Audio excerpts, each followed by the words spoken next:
네. 네. 코미디예요. 네, 코미디고 좀 황당하기도 하고요. 예. 지금 원래 그 대통령 측이 요청한 증인들이에요. 그러니까요. 그러니까 청구인 측이 아니라 피청구인 측이 요청했는데 안봉근 청와대 그 비서관이 나오기로 했는데 안 나왔어요. 예. 안 나오고 오늘 24분 만에 그 종결이 됐는데 왜 안 나온 거냐라고 물었더니 대통령 측에서 뭐라고 답을 하냐면 우리도 모른다. 모호.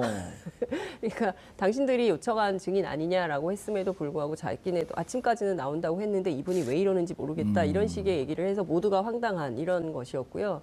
그다음에 서석구 변호사 있지 않습니까? 예. 대통령 측 대리인단 소속인데 서 변호사님 태극기 이제 이렇게 막 들고 등장하셨어요. 그래서 이제 그 헌법재판소에 있는 관계자가 그 태극기 안 된다고 하니까 태극기를 막 구겨가지고 집어넣는 장면이 오마이TV 카메라에 잡혔습니다. 아. 그러니까 이렇게 그렇게 접지도 않고 막 구겨갖고. 예, 그냥 막 이렇게 넣어가지고 딱 하는 게 그 영상으로 다 잡혀서 지금 아마 굉장히 인터넷에 굉장히 화제가 되고 있을 텐데요. 그러니까 그동안 태극기를 굉장히 신성시하고 태극기 집회라고 불렀던 분들이 정작 대한민국 국기를 그런 식으로 대해도 되는 것이냐. 그러니까 정말 그 태극기에 대한 존엄을 갖고 있는 것이냐. 이제 이런 비판도 나오는 것이고요. 세 번째 주목해야 될 분은 이동흡. 아. 예, 이동흡 전 헌법재판관이 출석을 하셨는데요. 그 이분에 대해서는 그 뭐 제가 더 얘기하지 않더라도 비리백화점, 뭐 이렇게 자신이 이제 공금을 횡령해서 MMF까지 투자했던 아주 알뜰한 재판관으로 기억이 되는데 예. 이분이 나와서 하신 말씀들 때문에 또 화제가 된 이런 상황입니다. 예. 최 변호사님. 네.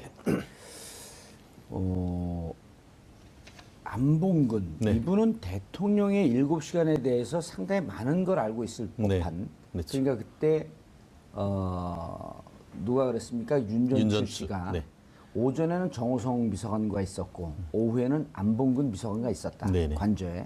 이렇게 증언이 나온 마당이거든요. 그렇습니다. 그리고 지금 대통령의 7시간이라고 하는 것은 헌재 탄핵의 중요한 사유이고 특검도 김영재 원장을 계속 조사하고 박윤채 씨에 대해서도 구속영장을 청구하고 그런 게 결국 대통령이 7시간 동안 실수를 했냐 안 했냐. 국민 생명권 보호 의무를 지켰냐 안 지켰냐. 이게 핵심이거든요. 그렇습니다. 뭐 안봉근 비서관은 네, 안봉근 비서관은 최진영 네. 변호사께서 한마디 해주시죠. 그 알다가도 모를 뿐인 것 같은데 뭐 사실 본인 그 불출석 사유에 따른다고 한다고 하면은 여전히 그 딸을 너무 사랑한 나머지 고등학교 사춘기 딸이 공부하는데 방해될까봐 나오지 않을까 이렇게 생각이 드는데요.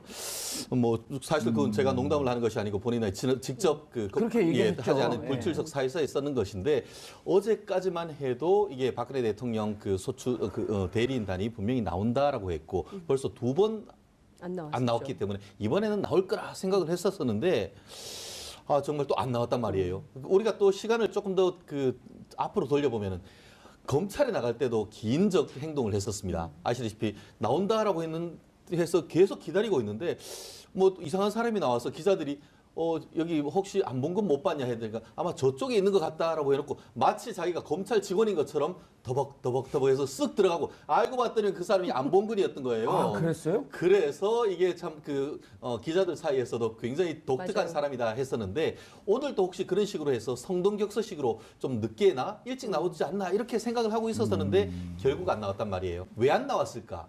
아까 얘기했던 건 표면적인 얘기인 것이고 결국 그 누구보다도 사실을 제일 잘하는 사람이 안봉근이죠. 아시다시피 98년에 이 박근혜 대통령이 국회의원에 나올 때부터 해서 운전수 그런 얘기 하지 않습니까? 휴대폰 잠깐 맡겨두는 들고 있는 핸드폰 잠깐 맡겨두는 그럴 수 있을 만큼 가까운 사람이 이 안봉근 비서관이란 말이에요. 결국은 그날 2014년 4월 16일 날 그때 있는 증언을 했을 경우에 박근혜 대통령에게 어떻게 보면 부담이 될 아니면 그 증언을 통해서 자기가 위증을 해야 될 그럴 위험을 사실상 또한 그런 위험에 어떤 그런 봉착할 가능성이 있었기 때문에 결국 하루에도 수여러 번 나가야지 말아야지 하다가 결국은 아마 오늘 아침 나오기 전에 택시를 타려다가 안 탔을 가능성이 상당히 있지 않을까 싶습니다.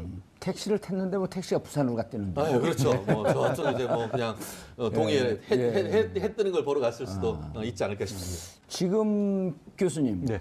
우리 최 변호사님 중요한 포인트를 말씀을 하셨는데, 그러니까 그날 당시의 행적을 모르면 모르는 대로 문제, 알면 아는 대로 문제, 그렇죠. 아는 것을 또 사실대로 얘기하면 안 하는 대로 문제. 이거는 그 말 그대로 완전 사면초가 어디 빠져나갈 수 없는 상황이거든요. 그렇죠. 나오는 순간.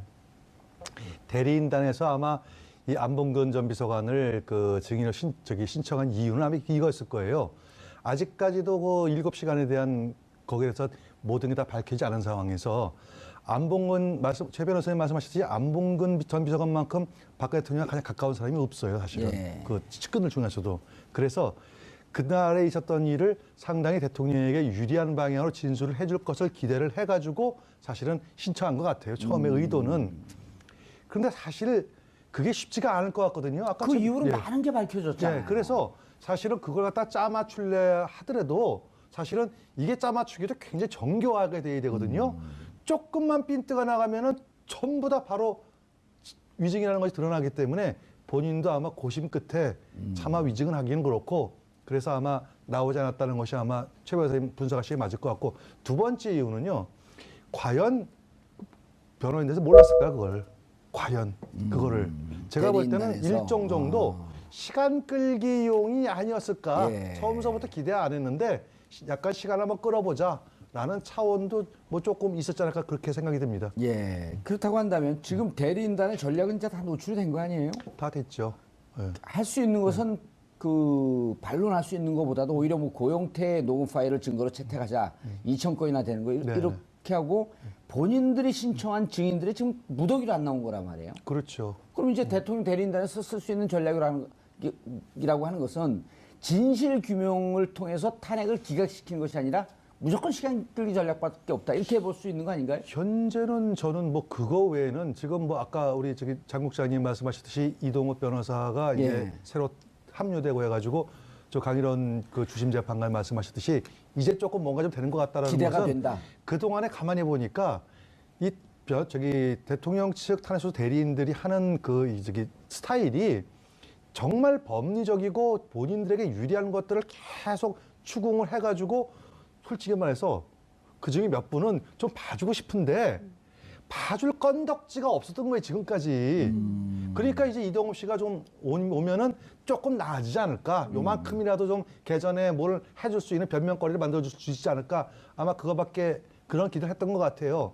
다만 그럼에도 불구하고 지금 상황에서는 너무 많이 모든 게 너무 많이 나왔어요. 너무 많이 나왔죠. 네, 너무 많이 네. 나왔고 그 다음에 제가 전에도 말씀드렸듯이 이 헌재 재판이라고 하는 거는 일정 정도의 정치적인 의사가 담겨 있다고 봐야 됩니다. 형사재판처럼 이거 또 공자 앞에서 문자 쓰네. 형사재판은 철저히 증거 위주로 판결을 하게 돼 있지만 제가 알기에 헌재재판 제가 듣기에 예. 헌재재판 어느 정도의 그 정치적인 견해가 들어간다고 그래요. 그래서 그걸 볼 때 더 이상 어떤 뭐 결과를 뒤집기는 좀 어려울 것 같고 다만 그럼에도 불구하고 한 가지는 시간을 좀 끌어서 3월 13일 좀 넘겨보자. 뭐 이 전략은 좀 있을 것 같습니다. 예, 알겠습니다. 변호사님, 이동욱 변호사를 뭐 아는 분들은 많이 알겠지만 재판관 출신 아니에요?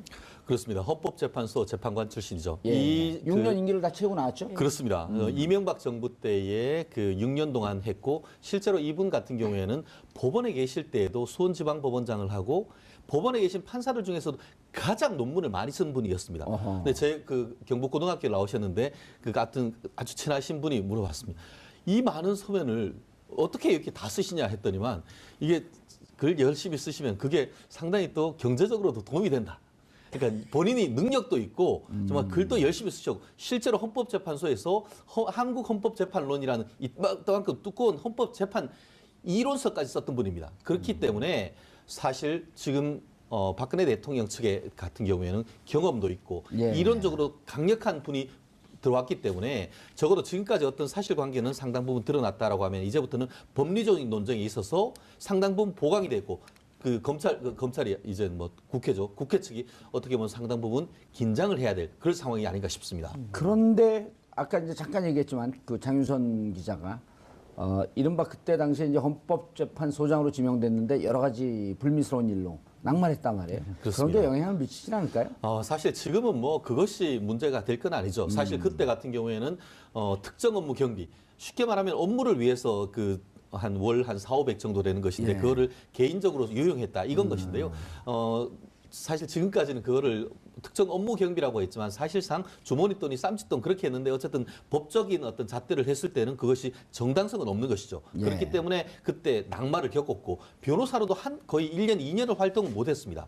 그러다가 왜냐하면 그 문제가 돼서 했기 때문에 저도 이제 대한변협 대변인으로 할 때에 결국 그와 관련해서 업무상 횡령 문제로 해서 고발이 됐고 그 부분이 최종적으로는 무혐의 결정은 됐습니다. 그렇지만 그것이 어떤 논란이 법조인의 되고 있을 그렇죠 때. 윤리적인 문제가 있었기 때문에 서울지방변호사하고 대한변협이 받아주지를 않았습니다. 그래서 변호사 그렇습니다. 그래서 한 등록을 2년 정도 변호사를 못했었습니다. 알겠습니다. 어쨌든 이번에 예. 새로 왔는데 그와 같은 것은 변론으로 어쨌든 박근혜 대통령 대리인단으로서는 사실 유일한 헌법재판관 출신 변호사이기 때문에 지금 박근혜 대통령으로서는 사실 지금으로서는 뒤로 돌아서 그냥 한숨 그래도 돌리는 그런 상황이기 때문에 어쨌든 이 현 상황 속에서는 양측 다 긴장해야 되는 그런 상황이면 틀림없습니다. 근데 그 예. 이동욱 재판관과 관련해서 물론 이제 오늘 강일원 주심이 이동욱 재판관이 오시니까 이제 헌법재판 하는 것 같다. 그동안 대통령을 너무 피의자처럼 그 형사재판을 해서 좀 마음이 아팠다. 이제 이런 얘기를 했는데요. 물론 이제 그렇게 볼 측면도 있지만 왜 의원님께서 언젠가 한번 계속 살려고 꾀를 내는데 결국 죽을 꾀만 낸다 이런 얘기를 하셨는데 그 대표적인 게 이동욱 재판관과 관련된 여론이 아닌가 싶어요. 그러니까 물론 다 지나간 사건이라고 치부할 수도 있지만 언론에서는 다시 그거를 다 리마인드하죠. 예. 복귀해서 전부 보도를 하고 있거든요. 그러니까 앞서 말씀 주신 대로 특정 업무 경비 유용 문제와 관련해서는 모두 6년 동안 3억 2천만 원을 유용을 했고 심지어 거기에 그 개인 계좌에 넣어가지고 뭐 신용카드 결제 대금으로도 썼죠, 보험료로도 썼죠, 자녀 유학비로도 썼죠, 경조사비로도 했죠. 네. 심지어 단기성 금융투자 상품 있잖아요, MMF 여기에도 투자를 했어요. 그래서 굉장히 큰 비난을 받았죠. 업무상 쓸 수 있는 돈이었죠. 그냥 개인이 만들어 쓰라고 하는 아니, 건 그러니까 아니었던 업무상 거죠. 경비죠. 법 재판에 쓰라는 공금이에요, 공금. 공금을 이제 그 쌈짓돈처럼 그냥 막 예. 쓴 거죠. 쉽게 그리고- 얘기해서 그 취재 비용 나는데 그거로 나 막 밥 사주고 그러는 게 그런 돈인가요? 아니 의원님 밥 사주는 거는 취재 비용으로 할 수 아니, 만약 있는데 그렇게 한다면 그거 가능해요? 이를테면 그럼요. 오. 의원님 밥 사드리고 이런 거는 취재 활동 취재원이니까 내가. 예, 아하. 취재원이니까 되지만 이를테면 뭐 제가 개인적으로 뭐 신발을 사신었다거나 뭐 이걸 취재할 때 가지고 필요하죠. 신발 신고 뭐 뛰어다니는 딸 일이니까. 뭐 등록금을 냈다거나 뭐 이러면 이제 그건 문제가 되는 거죠. 그리고 이제 해외 출장을 그 6년의 임기 동안 남들보다 곱하기 3을 갔어요. 그래서 갔는데 혼자 간 게 아니라 부부 동반을 해서 가서 해명이 더 황당한 거예요. 수행하는 비서관 역할을 했기 때문에 괜찮다. 이거는 납득할 수가 없는 주장인 것이죠. 부인과 그리고 함께 하는 관용차가 이분이 2대를 썼어요. 왜냐고 물어봤더니 내가 분당 살기 때문에 2대가 필요하다. 이런 얘기를 그게 했습니다. 무슨 얘기예요, 그거는? 짝hol수 뭐 얘기. 말이 안 되는 얘기죠. 그러니까 뭐냐면 홀짝이요? 짝홀수 바로 그 얘기예요. 홀짝. 그러니까 이게 그 주차가 뭐 오늘은 일일 뭐 홀수만 주차할 수 있고 짝수만 주차할 수 있는 날이 있잖아요. 관공서니까. 관공서니까. 예, 그래서 분당 살기 때 근데 그 해명 자체가 국민들이 도저히 납득할 수 없는 뭐 이런 것이었죠. 그리고 뭐 위장전입 문제도 있었고요. 굉장히 그래서 비리백화점 별명이 뭐냐면 이돈흡 흡사마예요. 왜 흡사마냐면 왜 돈흡이냐면 돈을 흡수한다. 그래서 이돈흡, 흡사마 그리고 너무 명예훼손 이동흡을 한 쪽 아니요 이거 다 언론에 다 언론 나온 나온 얘기예요. 거예요? 그럼요. 이 예. 돈흡? 예, 이돈흡, 흡사마. 이 당시에 다 흡사마는 유행했던. 뭐예요? 흡사마.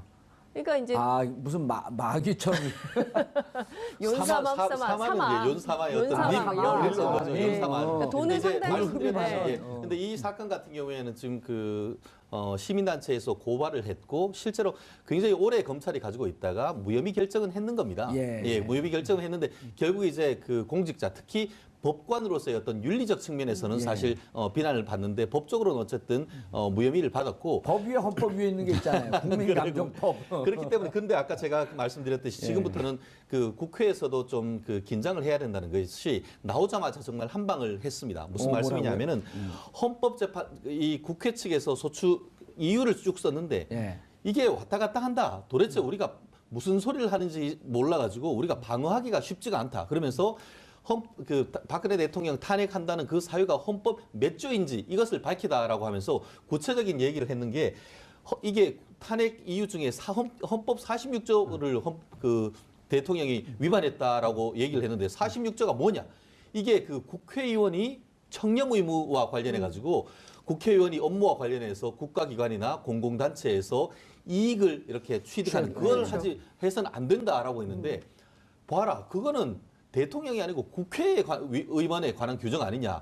그거를 대통령한테 경강부회해야 한다는 게 그게 말이 되느냐. 이런 식으로 해서 하나하나 굉장히 법리적으로 해서 지금 이걸 다투고 있는 모습을 법정에서 변론을 했습니다. 그렇기 때문에 아까 제가 말씀드린 대로 앞으로 이거 뭐 개인적인 변호사의 어떤 그런 흠집 이런 부분은 판사들이 보지를 않습니다. 결국 그와 같은 서면을 통해서 보기 때문에 지금 반박하고 있는 것에 대해서 권성동 법사위원을 비롯해서 국회 소추단은 그와 같은 내용을 잘 반박해서 재반박할 수 있는 그런 부분이 있기 때문에 앞으로는 사실관계가 어느 정도 드러났다라고 한다고 하면은 최후 변론 내지는 이 종합준비서면에 법리적으로 얼마나 설득력 있게 재판부를 설득하느냐 이거 녹록한 거 아닙니다.